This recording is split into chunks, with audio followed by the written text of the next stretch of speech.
Hi everyone! Welcome to the Empath Tarot Guys. Another love reading, timeless and general. Take what resonates lang po. Maybe some part of the reading maka-resonate kayo. Some part of it hindi. Tingnan natin ngayon kung anong love connections, lessons in life and guidance ang ating mababatid sa reading na to.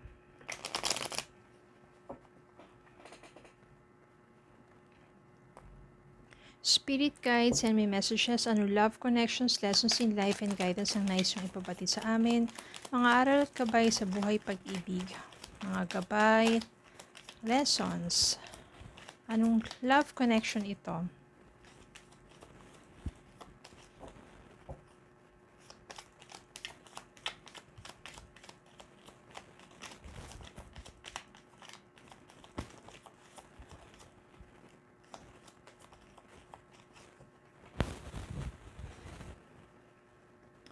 Okay, ito yung mga mensahe na lumabas. Empress. Queen of Pentacles. The World. Nine of Cups. Ace of Swords. Ten of Cups. Eight of Wands. King of Pentacles. And Four of Swords. Mapatay ng isa. Bottom of the deck. Queen of Cups. Parang ang daming mga personas dito. Meron kasing Queen of, may Empress, Queen of Pentacles, Queen of Cups. Pero maaring ikaw lang din yan. Or isang pagkatao lang naman. Isang pagkatao pero maraming mga sabihin natin quality. Ang pinakamaganda dito is yung Four of Swords dito. You are emotionally burdened. Ayaw mo na masyado mag-isip-isip pa tungkol dun sa person mo. Kasi parang pagod ka na eh. Hinayaan mo na lang, pinaubaya mo na sa universe ang connection between the two of you. Darating dito yung time na yung person mo keeps thinking of you. Nandito yung clarity of mind niya na marami nang naliwanagan, marami siyang na-realize. Nagkaroon ng clarity sa kanya kung ano ba talaga yung tungkol sa connection ninyo. Mas naintindihan niya kung ano yung tungkol sa inyong dalawa. Yung connection ninyo, yung love ninyo sa isa't isa. Yung pagnanais ninyo maging magkasama.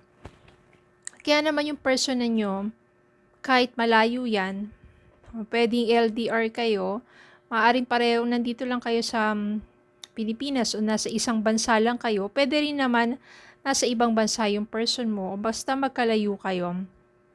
Pero yung person mo na yan, nag-i-stalk sa'yo.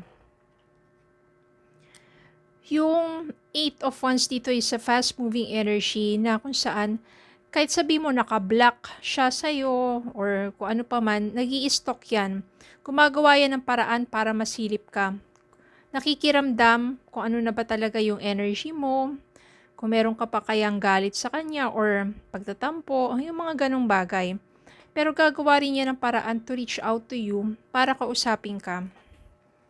Because this person keeps thinking of you, wishing na muling magbalik ang inyong, sabihin natin, muling ibalik ang tamis ng pag-ibig. O, diba sa kanta yun? So, Nine of Cups dito is wish granted. Mangyayari yan sa inyo in its divine timing. Maybe when the time that you already take care of yourself, you establish yourself financially, kumbaga stable ka na, maganda ang iyong kabuhayan, maunlad ka na, yung person mo rin has maturity at napaunlad na rin niya ang sarili niya. Maganda yung ganun, no? yung pareho ninyo na paunlad ang isa't isa sa sarili ninyong pamamaraan kahit magkalayo kayo. Tapos sa mga pinagdadaanan nyo sa buhay, nagmamature kayo sa mga lessons in life. Tapos dun marirealize ng person mo na ikaw nga talaga yung taong palagi niyang iniisip, gusto niya makasama. So kahit magkalayo kayong dalawa, gagawa ng paraan to talk to you. Queen of Cups dito, ibig sabihin emotionally, naging stable ka na rin. Siguro dati, ikaw yung may initin ng ulo, palaging nakasigaw, palaging matampuhin, yung mga ganun. Pero dito, you become mature also pagdating sa emotion, pagdating sa love. No, marami ka natutunan sa inyong dalawa. And Ace of Swords dito, meaning talagang pareho kayo, nagkaroon ng clarity, nagkaroon ng, sabihin natin, new mindset pagdating sa relationship ninyo. Kaya naman, hindi lumabas dito yung Ten of Cups, o ibig sabihin, darating yung time for you to have a joyful union. Maybe this one is marriage, and you will live as a couple, happy couple, stronger yung bond ninyo, and you will live yung joy. Nandiyan talaga yung joy, yung happiness, na kahit ano pa man pagsubok na inyong harapin, kilala nyo na ang isa't isa, naging mature na kayo pareho, naging maganda ang inyong kabuhayan, emotionally, financially mature, you will take care of each other, at magbubunga rin ito ng mga supling. Kaya yun dito, maaring yan marriage and building family. Tignan natin ang message para sa inyo.